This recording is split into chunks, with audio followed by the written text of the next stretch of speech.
একটা কোর্স করতে যখন দেশের বাইরে ছিলাম, তখন রবিন নামের এক বাংলাদেশি ভাইয়ের সাথে রুম শেয়ার করে থাকতাম। একদিন রুমে এসে দেখি উনি লাগেজ গোছাচ্ছেন। আমি হেসে বললাম, দেশে যাবেন দেখে ভাই তো দেখি মহা খুশি। রবিন ভাই লাগেজের চেনটা লাগিয়ে হাসি মুখে বলল, ভাই 8 বছর পর দেশে যাচ্ছি, মনে তো আনন্দ হবেই। ছোট বোনটাকে এতটুকু দেখে এসেছিলাম, আর এখন তারই বিয়ে হয়ে যাচ্ছে।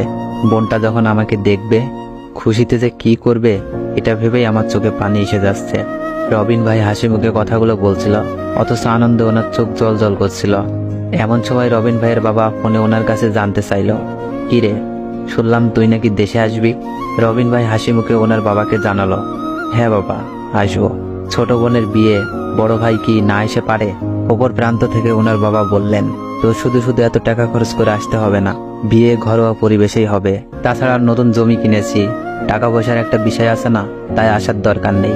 বাবার সাথে কথা বলা শেষে রবিন ভাই যেন ছোট বোনকে জিজ্ঞেস করলো, কিরে তুইও কি চাস আমি তোর বিয়েতে না আসি? ছোট বোন বলল, এমনিতেই বাবা অনেক টাকা খরচ করেছে, 400 জন লোকের খাওয়ার ব্যবস্থা করেছে, গরু খাসি কিনে এনেছে। এই অবস্থায় তোমার এত টাকা খরচ করে দেশে আসতে হবে না।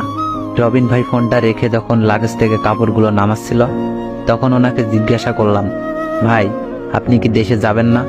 চোখের জল মুছতে মুছতে রবিন ভাই বললেন, বাবা বিয়েতে আয়োজন করেছে 400 লোকের, আমি গেলে তো 401 জন হয়ে যাবে। একজনের দায়িত্ব বাবা নিতে পারবে না, তাই যাব না। সেদিন নিজ চোখে একজন প্রবাসীর কষ্ট দেখেছিলাম একজন প্রবাসীর সাথে তারই কাছের মানুষগুলো কেমন নির্মম আচরণ করে। প্রতিদিন কাজ শেষ করে রবিন ভাই তার ছোট ভাইকে ফোন করে বলতো বাড়ির আশেপাশটা একটু ভিডিও করে পাঠাতে, কিন্তু ছোট ভাই বিরক্ত হয়ে ফোন রেখে দিত। অথচ সেই ছোট ভাইকে কয়েকদিন আগেই রবিন ভাই বাইক কেনার টাকা পাঠিয়েছে।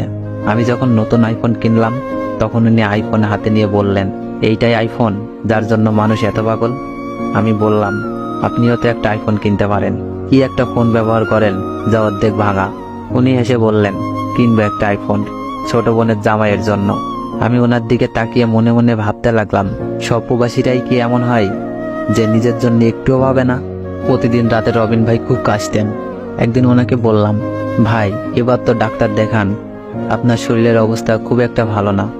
উনি কাশতে কাশতেই বললেন, এখানে ডাক্তার দেখাতে যত টাকা খরচ হবে তা দিয়ে বাবা নতুন একটা জমি কিনতে পারবে। আমি রেগে বললাম, ভাই তাই বলে নিজের জন্য কিছুই করবেন না? উনি হেসে বললেন, কয়েকদিন পর ডাক্তার দেখাবো। আসলে ছোট ভাইটা নতুন করবে, তার জন্য আলাদা টাকা পাঠাতে হবে। এই অসুস্থতার কারণে রবিন ভাই একদিন হুট করেই পরপারে পাড়ি জমাই। ফোনে বাবাকে বিষয়টা জানালাম, তখন উনি খুবই কান্না করছিলেন।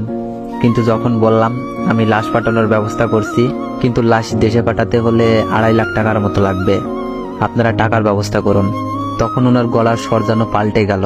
উনি আমতা আমতা করে বললেন, এত টাকা? যে ছেলে জীবিত থাকতেই দেশে আসতে পারলো না, তার লাই দেশে এনে কি করব? তোমরা ওখানেই কিছু একটা ব্যবস্থা করে ফেলো। সেইবারের মতো ভিডিও কলে আমার ছেলের মুখটা একটু দেখাও। আমার তখন ইচ্ছা করছিল ওনার মুখে থুতু মারি, যে কিনা নিজের সন্তানকে টাকা বানানোর মেশিন ছাড়ার কিছুই ভাবতো না। ছোট ভাইকে ফোনে যখন বললাম, তোমার ভাই তো তোমার জন্য কত কিছু করেছে, তুমি না হয় একটু লাশটা নিয়ে যাওয়ার ব্যবস্থা করো। ছোট ভাই তখন উত্তর দিল, ভাই নাকি তার জন্য কোনো কিছুই করেনি। এইরকম উত্তর ছোট বোনও দিল। অথচ এই ভাই বোনের সকল সকাল্লাদ বড় ভাই বিদেশে কামলা খেটে পূরণ করেছে, তাই নাকি তার জন্য কোনো কিছুই করেনি। চোখের সামনে একটা লাশ পড়ে আছে, অথচ আমার মনে হচ্ছে এটা কোনো মানুষের লাশ নয়, এটা একটা টাকা কামানোর মেশিন, যেটা এখন অচল হয়ে গেছে। অনেক প্রবাসী আছেন যারা বছরের পর বছর দেশের বাইরে কাটানোর পরেও তাদের পরিবার চায় না মানুষটা দেশে ফিরে আসুক। একসময় যে মানুষটা অমানবিক পরিশ্রম করতে করতে মারা গেলেও মৃতদেহটা পরিবারের দেশে আনতেও চায় না, টাকা খরচ হবে বলে। অথচ মানুষটা পরিবারের জন্য আমৃত্যু কষ্ট করে গেছে। টাকার কাছে মানুষ সত্যি অসহায়, টাকার কাছে মানুষ মনুষ্যত্ব হারায়, মানবিকতা হারায়, হারায় বিবেকবোধ।